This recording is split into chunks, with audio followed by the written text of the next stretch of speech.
Welcome to Bed Crime Stories podcast. I'm your host, T. Good morning, good afternoon, good evening, bed crimers. As always, I wish you the best. To anyone new here, a warm welcome.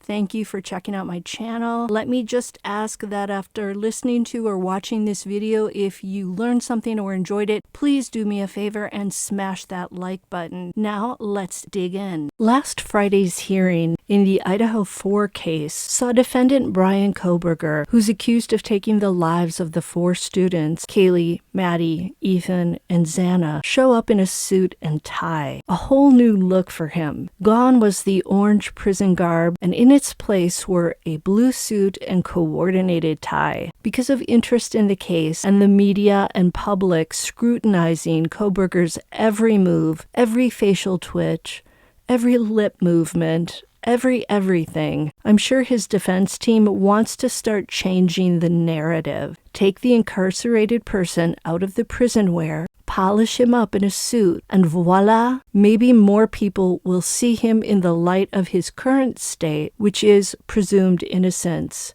Personally, I thought he washed up pretty well. Say what you will about Coburger, but the dude has some nice hair. However, I feel my coffee coming up as I say that because of the crime he's been accused of. If I were in the same room as BK, my heart would be pounding out of fear and terror. Frankly, he scares me, and I wonder what his attorney, Ann Taylor, really thinks about sitting next to him.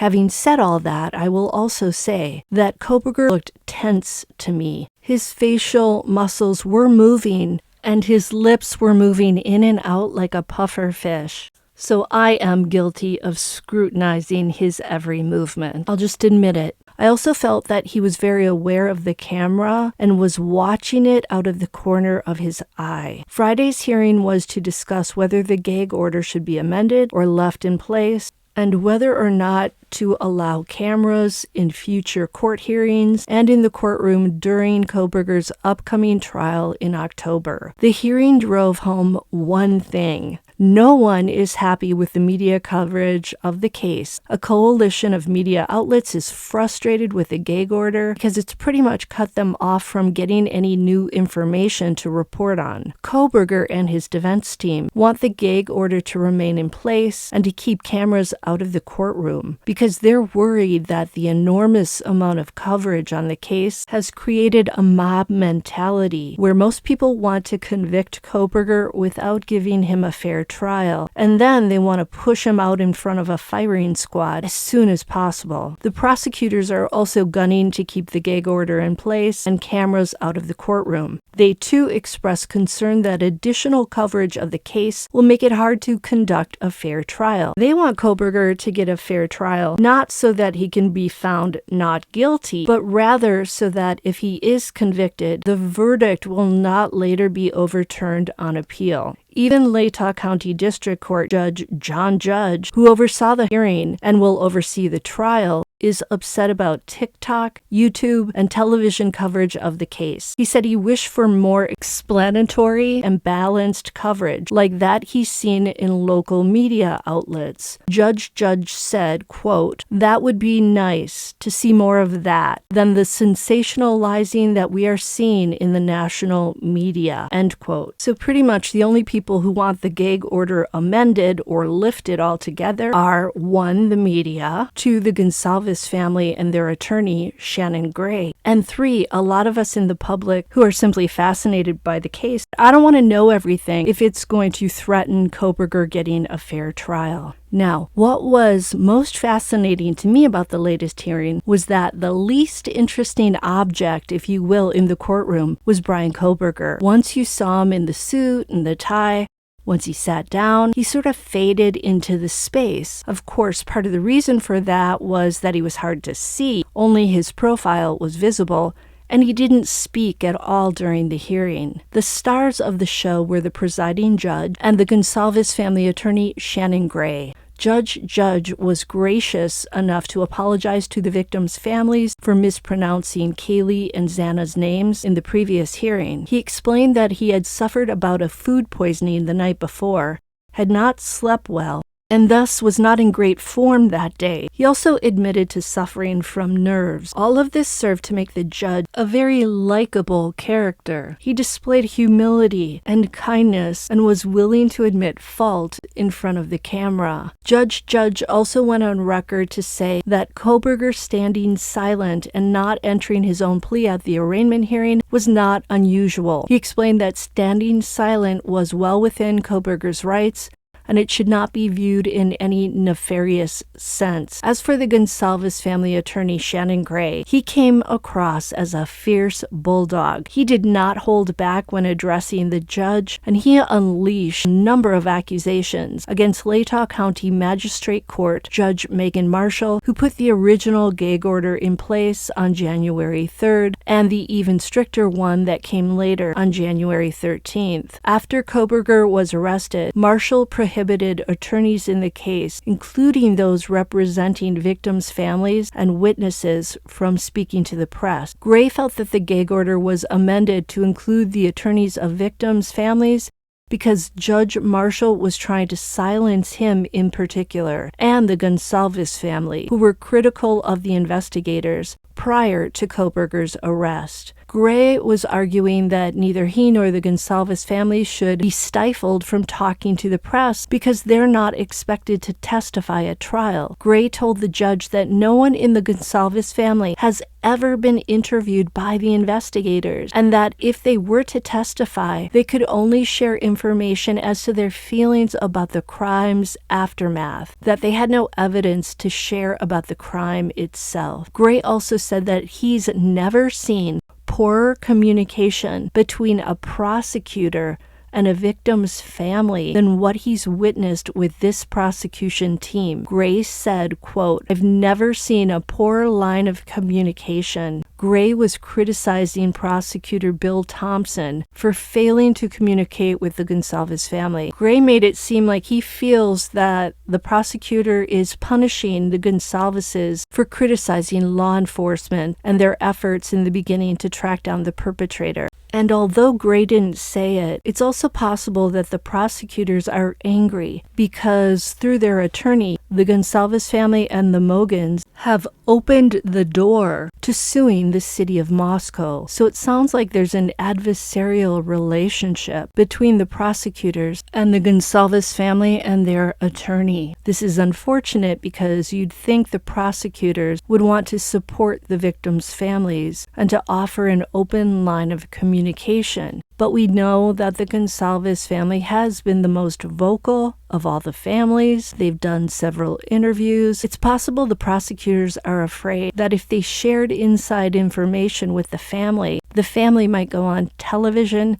and share it with the public. So I can see both sides to this issue. Judge was arguing back to Gray that it is possible the Gonsalves family members could testify during the trial. He mentioned them likely having to testify during the penalty phase. That phase will occur if the prosecutors decide to go for the death penalty. During the penalty phase, families are allowed to make victims' impact statements and to address the convicted perpetrator. The judge at one point suggested to Gray that he could solve the gag order problem by maybe coming up with a list of subjects and topics that the families and their attorneys could talk to the press about. Gray, however, shot back, saying that he didn't think the judge had the authority to do that. And the judge replied, quote, "I think I do have the authority. In fact, I know I do," end quote. It was a contentious moment. Shannon Gray ain't afraid of nobody. As for cameras in the courtroom, the Media Coalition argued that the lack of cameras in the courtroom during the Lori Vallow trial not only didn't reduce public interest in the case, but it created doubt in the proceedings because the public couldn't watch for themselves and instead had to obtain the information secondhand. While that's true, we know that the recordings from each day of the trial were available at the end of each day. So while we couldn't see what was going on in the courtroom, we were able to hear what was said.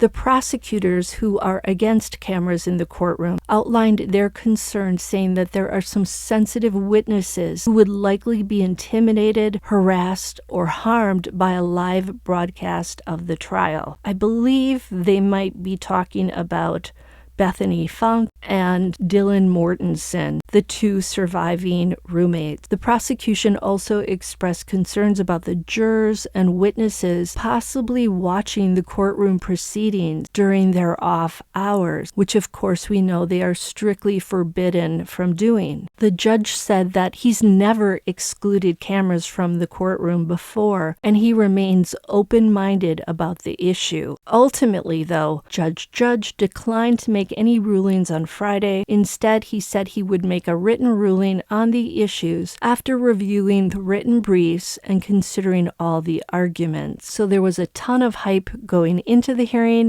and things felt very deflated by the hearing's end because basically no decisions were made. That's all for today. I will see you next time on Bed Crime Stories. Now do me a favor, smash that like button because, well, it's Sunday and I'm here talking to you. What do you think?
All rise. Thank you very much. Please be seated.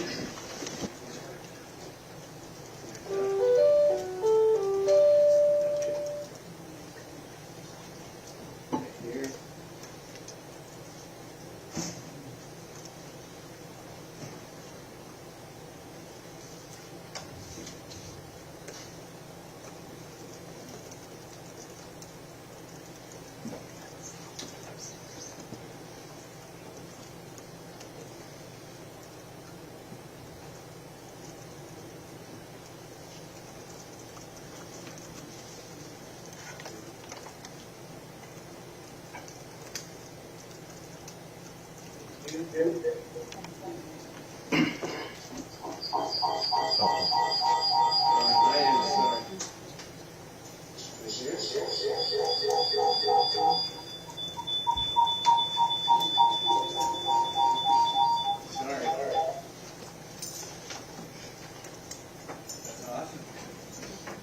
All right, this hybrid approach is challenging.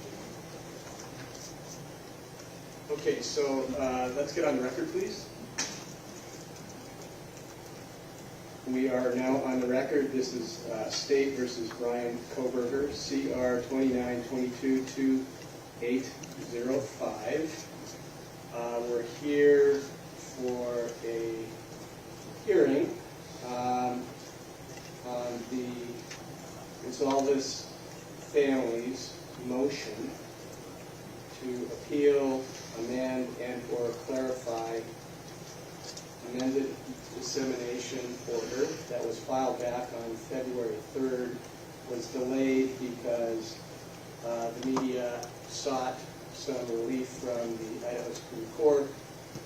There was a delay to find out what the Supreme Court was going to determine, which they did. And this morning we have the state represented by Mr. Thompson and Mr. Rudley, Mr. Coburger is in the courtroom, represented by Ms. Taylor and Mr. Logston. And I believe Mr. Gray is, there he is. Let me sit back here, Your Honor. And I believe some of the family is participating, observing on Zoom.